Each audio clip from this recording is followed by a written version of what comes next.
Hi, you all. Thanks for tuning in to Bread with the Sisters. Today we switched it up. We have our bro Jordan here today. From GladTrad. From GladTrad. And he's here to sit with us to talk about a well-valued topic, and that's fruits and works.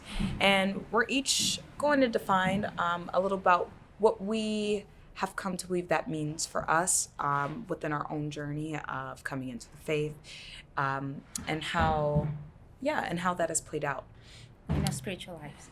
Yeah. So I know for me personally, how anytime I've heard of fruits or bearing fruit, immediately I want to go to the fruits of the Spirit. It's just something that's always been brought up. We would have little songs about it, peace of the Holy Ghost, joy, oh my joy. And it would always be presented in that way. And it's so interesting to me because you have all these things that you tend to take for granted, right? You hear about joy, you hear about peace, you hear about kindness, you hear about modesty, chastity, self-discipline, and there's many more. And it's okay, but now what does that mean to me when I actually apply it to my life? And I think that once you begin to understand what these fruits are, you'll begin to understand the works that come behind it. I think that the fruits, in order to develop fruits, it's more so a reduction of vice and a building of virtue. Because that's truly what these are. These are virtues. And it's okay, so what are virtues? Virtues is a habitual thing that you're building over time. It's habits that we're growing.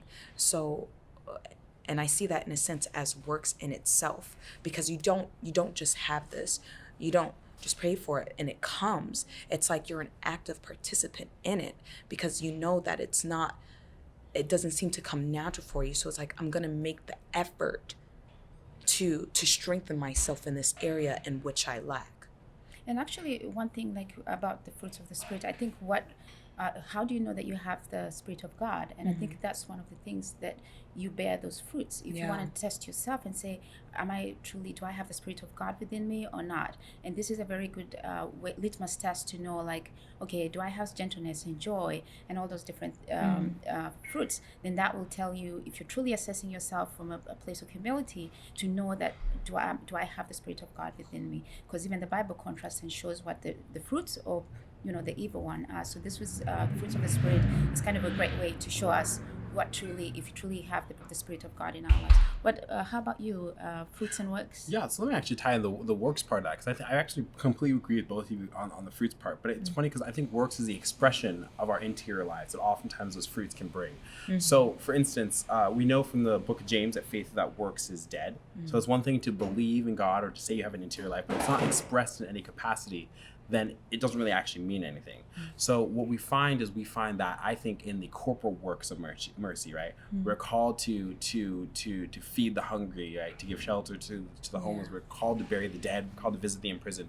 All those sorts of things. But we're also called to, when Christ says to love God and then love our neighbor as ourselves, I think that what we see is how am I going to treat my neighbor? What are the outward expressions of my internal disposition? And so the fact of the matter is that once we have those internal fruits, once we are gaining a sort of virtue, for the sake of advice, the answer is that we need to act upon that growing virtue. So if my vice is lust, right, and therefore my virtue to grow is chastity, the answer is that I need to now treat myself considerably better, or I need to treat my fiance, whoever it is, considerably better to have them grow in that virtue as well.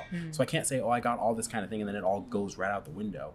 If the vice is drunkenness and my virtue is temperance, then the answer is that I need to make sure that that's something that I outwardly am expressing myself to be sober at all times. And it's not just sobriety always with drink, but just with any sort of thing where temperance applies.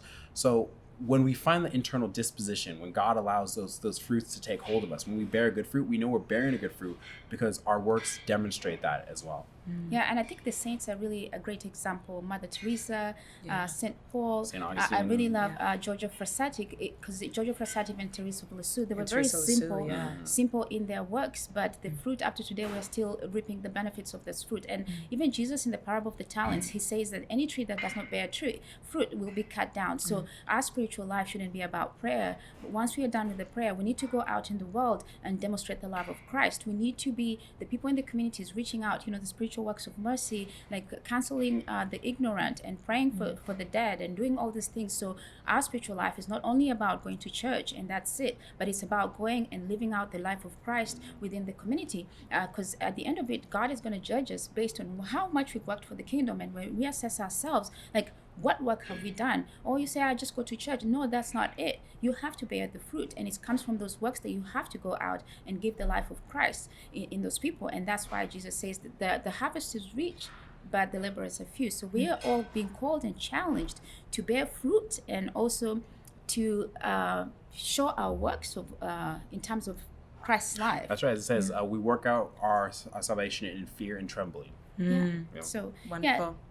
Wow. Yeah, I think those are all like great examples, especially with the saints. Again, like Giorgio Frassati, Teresa of Lisieux, Saint Paul, like. I mean, Saint Paul, like, he preached, truly. he preached, and we are living on that. We are actually the benefactors of those fruits. Right. Yeah. So you can imagine what that one man did. And we are being called to all of that, because some people may say like, oh no, maybe not me, maybe somebody else. But we are being, all of us have been challenged. And God gives us all different fruits. He gives us all different gifts.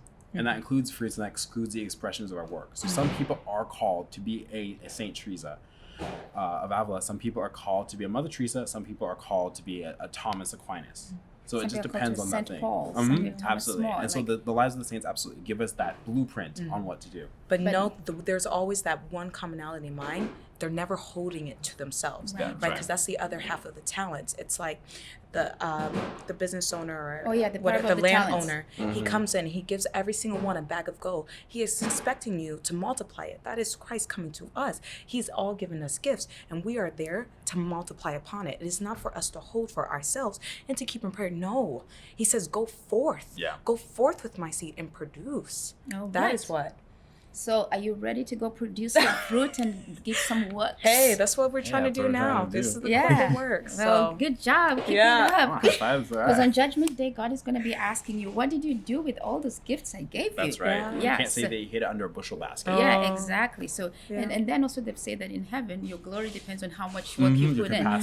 So if you put in little, you're going to reap little. Yeah. And invest. Make sure that you invest in eternity. So your bank account better be big. God's expecting that. God's expecting that 12% ROI. Yeah, he gives a really good return on that. Yes. So you better make sure, go out and do some work and bear some fruit. Well, thank you all for watching Bread with the Sisters. I'm Raven. Monica. I'm Jordan. From GladTrad. And we just thank you all for watching. Please feel free to tune in again and let us know what else that you're looking to know more about. We're always just trying to delve deeper into the topics, and not only to contemplate ourselves and see how we can live it out, but for you as well. And feel free to like and subscribe.